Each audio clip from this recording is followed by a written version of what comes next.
Today we'll talk about how can you disable this sign or know how you can do that on your Hinge app. So you just follow these ways, then it's going to work with you. All you have to do, you just go down here, you click on your photo profile down here. So when you just click on it, it's going to take you to this list. It's going to show for you like this here in your profile.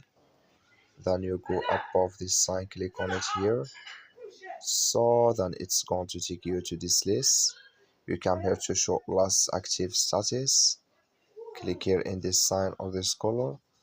So like you see color it's gone. That's mean here show last active status. It's disabled with us now here. So that's all you have to do to disable it. I wish now you I get it. So just follow these ways, then it's going to work with you. Thank you for watching. Don't forget to support us by liking, subscribe.